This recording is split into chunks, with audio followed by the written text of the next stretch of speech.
LAF, MSF, SDF, ठीक है, 3 चीजें हैं। This is liquidity adjustment facility, ठीक है। इसमें है क्या, मेनली यहां पे जो बैंक्स हैं उनको है शॉर्ट टर्म फंड्स रिक्वायरमेंट्स, ठीक है, शॉर्ट टर्म फंड्स रिक्वायरमेंट्स, और ये रिक्वायरमेंट्स को फुलफिल करने के लिए आरबीआई है, ठीक है। अब बैंक्स के पास गवर्नमेंट सिक्योरिटीज पड़ी है, गवर्नमेंट सिक्योरिटीज पड़ी है, तो गवर्नमेंट सिक्योरिटीज क्या है, क्रेडिबल इंस्ट्रूमेंट। और one more thing, open market operations, open market operations conducted by RBI, and it happens on the basis of demand and supply concept. Open market में ये government securities को RBI cell करेगा और bye करेगा। यहां पे concept रहेगा SLR और सीआरआर का भी। तो इसमें से आपको एसएलआर मैंने बताया था, government securities plus cash plus gold, ठीक है। तो आपकी जो नेट टाइम और डिमांड लायबिलिटीज है बैंक की, उसका कुछ पोर्शन जो आरबीआई डिसाइड करेगा बैंक को अपने पास ही ये रखनी पड़ेगी। इनको आप लोन की फॉर्म में यूज नहीं कर सकते हैं, ये रिजर्व है एक्चुअली, जैसे मैंने पहले बताया था। तो ये लोन की फॉर्म में आप यूज नहीं कर सकते, तो ये सिक्योरिटीज यहां पे इसी तरीके से पहुंचेंगी, ओपन मार्केट ऑपरेशंस के थ्रू, ठीक है। तो ओपन मार्केट ऑपरेशंस के थ्रू एसएलआर का मैकेनिज्म फुलफिल हो गया, ठीक है। Net time and demand liabilities of bank मैंने बताया था आपको, it's total time and demand liabilities of bank minus the deposits of that particular bank with other banks. तो माइनस क्यों किया है, क्योंकि वो जो आपके बाकी डिपॉजिट्स हैं बैंक के दूसरे बैंक्स के पास, वो तो सेफ पड़े हैं, ठीक है। तो वो कोई लायबिलिटी नहीं है, वो तो मिल ही जाना है वहां से, तो वो इंटरेस्ट भी ले रहे हैं, गेटिंग। तो net time demand liabilities is this concept. अब इसका कुछ पोर्शन एसएलआर फॉर्म में बैंक को मेंटेन करना पड़ेगा as a reserve. This is called as statutory liquidity ratio और स्टैट्यूटरी रिजर्व और स्टैट्यूटरी रिजर्व रिक्वायरमेंट, एक ही बात है तीनों टर्म, ठीक है। सीआरआर क्या है, जो एनटीडीएल का कुछ पोर्शन जो आरबीआई डिसाइड करेगा, वो इनको कैश फॉर्म में रखना है with RBI, not with themselves. तो दिस इज सीआरआर। तो ये सारा रिजर्व रिक्वायरमेंट का फंडा अब क्लियर हो गया है, ठीक है। गवर्नमेंट सिक्योरिटीज भी समझ में आई है कहां से आ रही है, ठीक है। ऑपरेशन को, ओपन मार्केट ऑपरेशन कौन कंडक्ट करवा रहा है, आरबीआई, पार्टिसिपेट कर रहे हैं बैंक्स, ठीक है। नाउ ये सारी चीजें हैं। अब इमरजेंसी सिचुएशन में बैंक्स को लोन की जरूरत पड़ी शॉर्ट टर्म में, और वो आरबीआई के पास जाते हैं, ठीक है।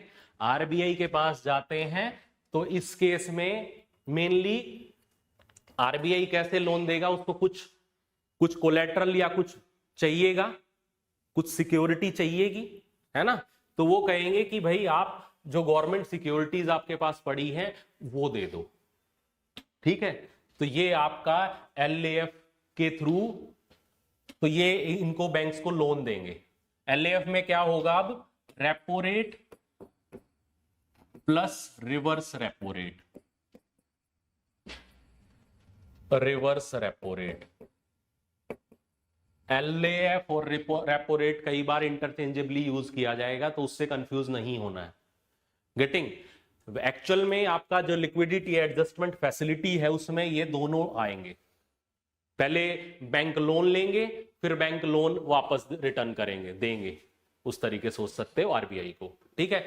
बट कई बार क्या है, एलएएफ और रेपो रेट को इक्वेट किया जाता है, क्योंकि मेन थिंग क्या है, रेपो, यहां पे बैंक्स को पैसे चाहिए, आरबीआई को कोई मतलब नहीं है, ठीक है। आरबीआई जरूरत किसकी है इनिशियली, बैंक्स की, ठीक है। तो ये एलएएफ बट यहां पे जो गवर्नमेंट सिक्योरिटीज दी जाएंगी बैंक्स के द्वारा, ये आपकी एसएलआर वाली नहीं होनी चाहिए। ये रिजर्व में पड़ी है, इनको आप नहीं छेड़ सकते। ये दूसरी सिक्योरिटीज हैं उनके अलावा, ये एलएएफ के अंडर ये सिस्टम है। ठीक है। अब ये रेपो रेट जो कि डिसाइड की जाती है अगेन आरबीआई के द्वारा, है ना, तो ये आपका रेपो रेट क्या है एक्चुअली, यहां पे इस पर्टिकुलर रेट पे बैंक्स आरबीआई से लोन ले रहे हैं और इन रिटर्न वो गवर्नमेंट सिक्योरिटीज जो उनके पास पड़ी हैं apart from SLR government securities, वो आरबीआई के पास डिपॉजिट करेंगे, तो इनको लोन मिल जाएगा बैंक्स को। ठीक है। बट आरबीआई की शर्त क्या है कि ये सिक्योरिटीज आपको दोबारा से अपने पास ही रखनी पड़ेंगी। मेरे को नहीं चाहिए गवर्नमेंट सिक्योरिटीज, मैं तो खुद ही कंडक्ट करवा रहा हूं ऑपरेशंस। ठीक है। तो ये है कि ये आपको सिक्योरिटीज वापस लेनी पड़ेंगी, आपको बायबैक करना पड़ेगा, तो ये शर्त रखी गई है एलएएफ के अंडर। ठीक है। और वो किस, अगर गवर्नमेंट सिक्योरिटीज बैंक्स वापस लेंगे, इसका मतलब क्या है एक्चुअली कि वो पैसे देंगे इन रिटर्न आरबीआई को, तो एक्चुअली लोन दे रहे हैं वापस। गवर्नमेंट सिक्योरिटीज वो ले रहे हैं, तो इसका मतलब क्या है, they are giving loan to RBI, उल्टा है। ठीक है। And up at a particular interest. तो इस केस में बैंक भी पैसा कमाएंगे आरबीआई से। ठीक है। सिक्योरिटीज ली है तो पैसा दिया है, पैसा दिया है तो मतलब लोन दिया है, एक्चुअली लोन दिया है तो वो इंटरेस्ट कमाएंगे, बट वो इंटरेस्ट कम कमाएंगे आरबीआई से, तभी तो आरबीआई की इनकम बढ़ेगी, बनेगी। बिना बात पे आरबीआई क्यों हेल्प करेगा बैंक्स को, क्योंकि इनिशियली जो प्रॉब्लम थी वो बैंक्स की है, नॉट आरबीआई। ठीक है। तो that this reverse repo rate should be less than repo rate.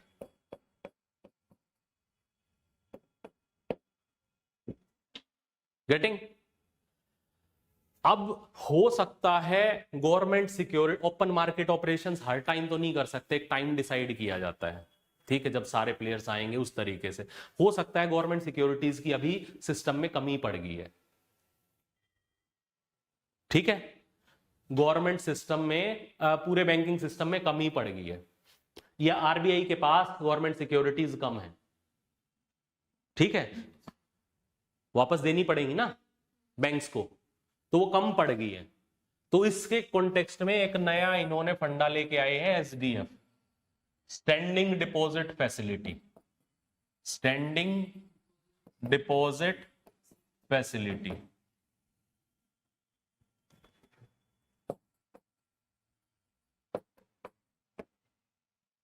Standing deposit facility, इस केस में क्या होगा, स्टैंडिंग डिपॉजिट फैसिलिटी में भी क्या है कि आरबीआई, एक ही बात है, रिवर्स रेपो रेट और ये एक ही बात है, बस इसमें क्या है गवर्नमेंट सिक्योरिटीज का यूज नहीं हो रहा है।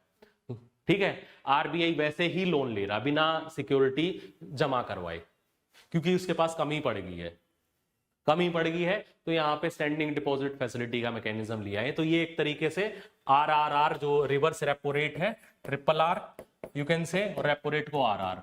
तो रिवर्स रेपो रेट अभी एसडीएफ से रिप्लेस हो गया है वो रेट। ठीक है। This is variable rate actually, SDF जो रेट है दिस इज वेरिएबल। ठीक है। 2022 में ये कॉन्सेप्ट आया है, आरबीआई ऐसे ही चेंजेस करता रहता है। हाँ हाँ, सेम ही बात है, रिवर्स रेपो रेट और एसडीएफ सेम है, बस इसमें क्या है आपका सिक्योरिटीज का यूज नहीं किया जा रहा, क्योंकि आरबीआई के पास सिक्योरिटीज कम रह गई हैं वापस देने के लिए। समझ में आ गया। ठीक है। एंड दिस एलएएफ कॉरिडोर जो मैंने टर्म यूज करी गई थी वो क्या है एक्चुअल में, repo rate minus this SDF rate, SDF rate और एसडीएफ सिंपली। ठीक है। मेनली नेट रेट क्या होगा, है ना, नेट रेट क्या है एक्चुअली, तो नेट रेट क्या है, LAF corridor repo rate minus SDF rate, इसको एलएएफ कॉरिडोर बोलते हैं। ठीक है, अब एमएसएफ क्या है? Marginal standing facility. Marginal standing facility LAF की तरह ही है। ठीक है, लोन चाहिए, शॉर्ट टर्म लोन चाहिए बैंक्स को। Banks need loans, short term loans, emergency situation आ गई है। ठीक है, उसमें उनके पास गवर्नमेंट सिक्योरिटीज भी कम है और अच्छे बैंक्स हैं वो, they are doing good in the market for economy. ठीक है, वो अगर वो फेल हो जाते हैं तो बैंकिंग सिस्टम में बहुत बड़ी प्रॉब्लम्स आ सकती हैं। तो कुछ बैंक्स को किनको दी जाती है वो हम आगे देखेंगे। तो कुछ प्लेयर्स को ये फैसिलिटी दी जाती है, कुछ बैंकिंग कुछ एंटाइटीज जो बैंकिंग सिस्टम का पार्ट है वो हम देखेंगे कौन है आगे। ठीक है, उनको ये एक्स्ट्रा फैसिलिटी दी जाती है कि यहां पे अगर आपके पास भी गवर्नमेंट सिक्योरिटीज कम है, ठीक है, तो उस केस में आप क्या कर सकते हो, आप अपनी एसएलआर की जो सिक्योरिटीज है उनको गिरवी रख के आरबीआई से लोन ले सकते हो, एक्स्ट्रा लोन। यहां पे एलएएफ में छेड़छाड़ नहीं कर सकते आप, बट एमएसएफ में कुछ कस्टमर्स को ये फैसिलिटी दी है कि आप यहां से इनको यूज करके आरबीआई के पास गिरवी रख दो और वो आपको लोन दे देंगे, बट रेपो रेट से थोड़ा सा ज्यादा इंटरेस्ट पे कर देना। That is MSF rate. तो एमएसएफ रेट आपका रेपो रेट से थोड़ा सा ज्यादा रेट होगा। समझ में आया? ठीक है।